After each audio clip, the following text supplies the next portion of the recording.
انسانی نفسیات میں نا ایک بڑی دلچسپ چیز ہے جسے انڈاؤمنٹ ایفیکٹ کہتے ہیں۔ چلیں ذرا اس کو سمجھتے ہیں۔ یہ ایک ایسا سوال ہے جس نے ماہرین کو کافی عرصے سے الجھائے رکھا ہے۔ آخر ایسا کیوں ہوتا ہے کہ لوگ اپنی چیزوں کی قیمت مارکیٹ کی قیمت سے کہیں زیادہ لگاتے ہیں؟ اس کی ایک بہترین مثال ایک وائن کلیکٹر کی ہے۔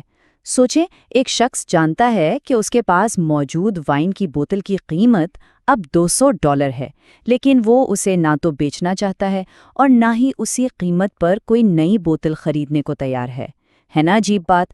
لیکن یہ رویہ بہت ہی عام ہے۔ تو اس عجیب رویے کا ایک نام ہے انڈاؤمنٹ ایفیکٹ۔ بالکل آسان لفظوں میں صرف کسی چیز کا مالک بن جانا ہی ہمیں یہ سوچنے پر مجبور کر دیتا ہے کہ اس کی قیمت بڑھ گئی ہے، چاہے وہ چیز ہمیں کچھ منٹ پہلے ہی کیوں نہ ملی ہو۔ اچھا، تو ماہرین نے اس اثر کو ثابت کیسے کیا؟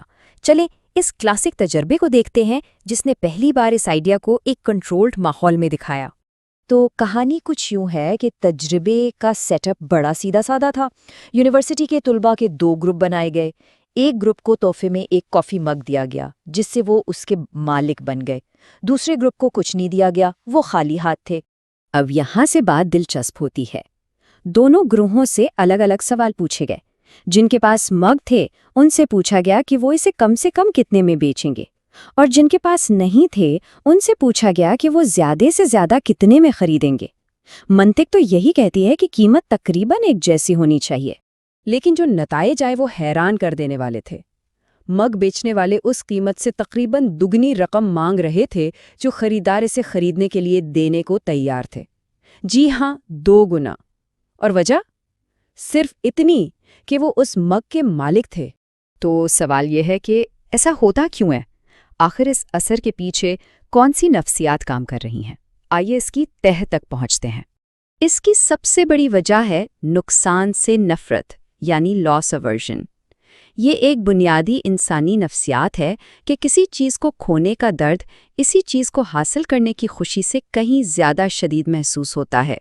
جب کوئی اپنا مگ بیچ رہا تھا تو اصل میں وہ اس سے کھو رہا تھا۔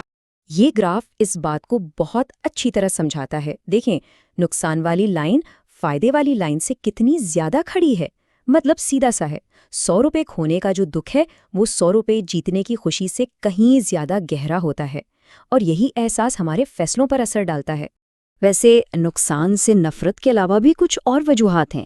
ایک ہے محض ملکیت کا اثر، مطلب کیونکہ ہم خود کو اچھا سمجھتے ہیں اس لیے ہماری چیزیں بھی ہمیں زیادہ اچھی لگنے لگتی ہیں، یہاں تک کہ کسی چیز کو صرف چھونے یا یہ تصور کرنے سے کہ یہ ہماری ہے، نفسیاتی ملکیت کا احساس پیدا ہو سکتا ہے اور اس کی قیمت ہماری نظر میں بڑھ جاتی ہے۔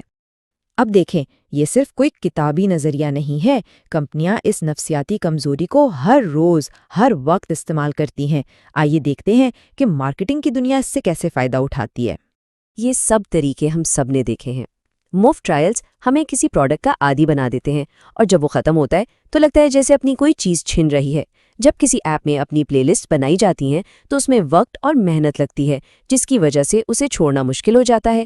یہاں تک کہ ٹچ سکرین پر کسی پروڈکٹ کی تصویر کو سوائپ کرنا بھی ملکیت کا ایک ہلکا سا احساس جگا سکتا ہے۔ یہ سب کچھ انڈاؤمنٹ ایفیکٹ کو متحرک کرنے کے لیے ہی ڈیزائن کیا گیا ہے۔ تو اب سب سے اہم بات، اس تعصب کو پہچان کر اس پر قابو کیسے پایا جائے؟ چلیں کچھ عملی اقدامات پر نظر ڈالتے ہیں۔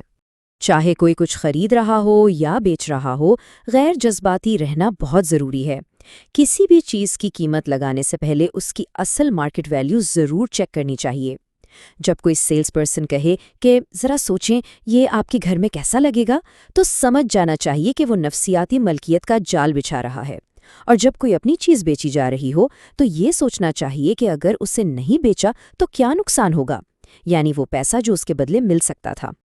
اور آخر میں ایک سوال سب کے سوچنے کے لیے، ایسی کون سی چیزیں ہیں جو کسی کی اپنی نظر میں تو انمول ہیں لیکن مارکیٹ میں شاید ان کی کوئی خاص قیمت نہیں؟